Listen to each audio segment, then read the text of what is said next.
Hi, I'm Corey Barker, and this is Bassoon Lessons Online. I'm here to help demystify the process of learning to play the bassoon and to help you become a more confident player, to sound like yourself, and to play with ease. Today, I want to give you a few tips on how to care for your reeds. A double reed is, of course, much more complicated than a single reed, so if you're coming from an instrument that had a single reed, you may be wondering a little bit about storage and care of these reeds, so I'll show you what to do. If you've never played a reed instrument before, definitely stay tuned because there is just a little bit of housekeeping that you want to keep in mind. First off, you must soak your reeds when you play them. They need to actually go in a vessel of water. I have a little cactus cup here that I soak my reeds in, so make sure that they are actually in the water. You want to have the water at least come up to the level of the wire and soak it for a good 5 minutes. Usually maybe 3 minutes is probably fine. I usually will soak it very first thing. So I open up my case, I get my reed out, I soak it, and I put my instrument together. And in the time that it takes me to put my instrument together, my reed is probably ready as soon as I'm ready to play. Sometimes, particularly if the weather is very dry where you are, you're going to want to flip the reed over and soak the wrapping side down in the water, just so that every bit of the cane can actually get water in it. The older a reed gets, the harder it is for it to pull water from one end of the reed to the other. You can kind of think of it as like a straw, or like that celery science experiment that you may have done in school where you put some food coloring in water and you watch the celery soak the dye up the length of the stalk. Cane works that way. It's a grass and it has little the wood grain helps to draw the water from one end of the plant to the other. And as you play a reed, as it breaks down, these little, you can think of them as straws, the little straws just end up having areas where they're broken or smashed. And just imagine what happens to a drinking straw if it has a hole in it or if it's smushed. It's going to be really difficult to get the water from one end to the other. So if you flip the reed over and soak it upside down, that tends to really help too.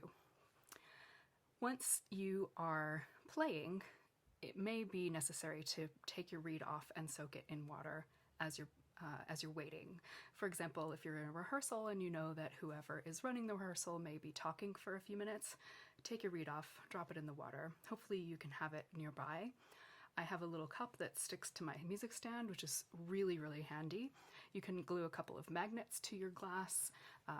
I also, in my case, I have this little plastic Tupperware situation. It's got a lid on it and it doesn't leak, which is nice.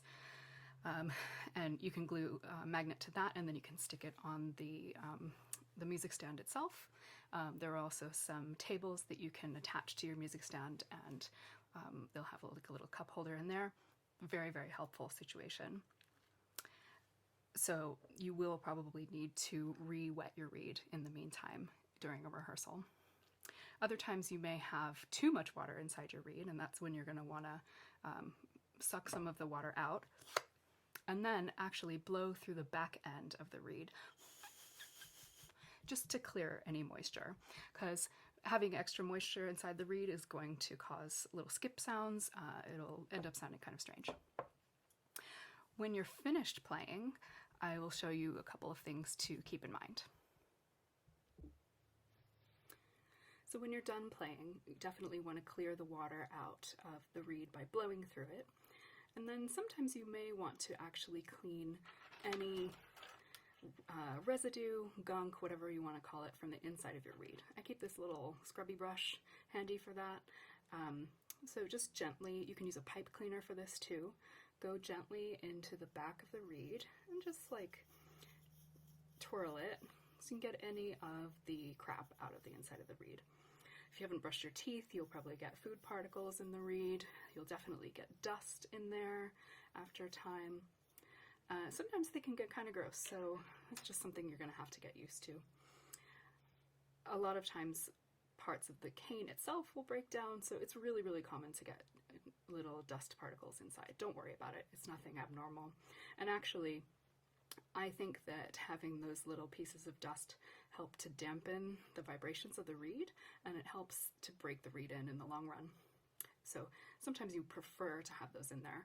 I don't send the brush too far up. It probably goes only up to about here.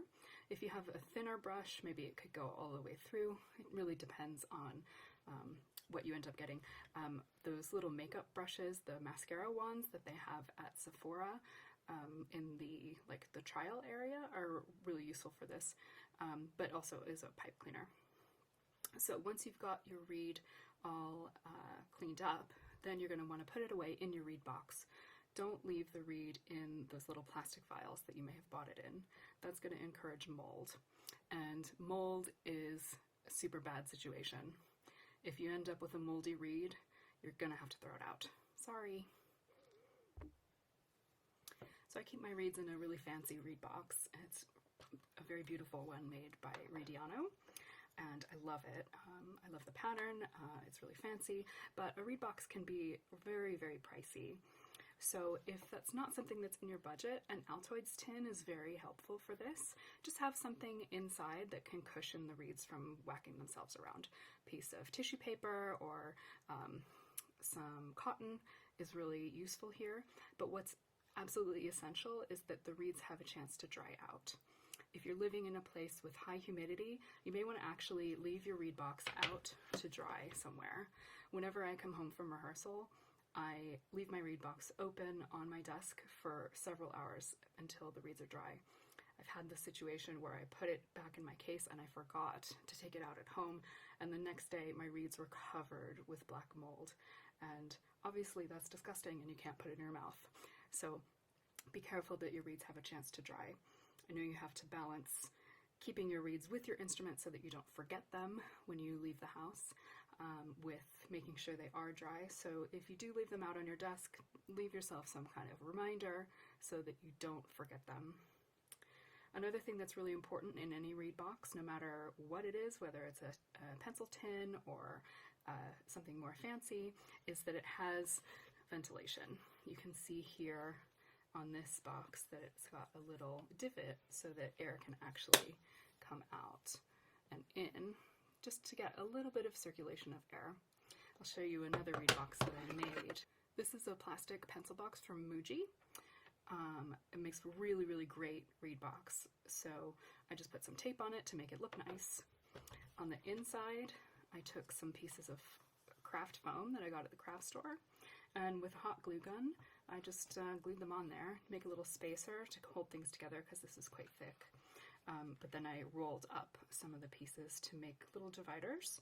And you can measure how wide you want them to be. I kind of just use the width of my finger, and it doesn't look beautiful, but it definitely works. But one important element of this box is that the holes I poked in here are going to let the reeds dry out nicely. You don't want anything that seals without letting air circulate. So nothing that prohibits airflow is going to be a suitable reed box.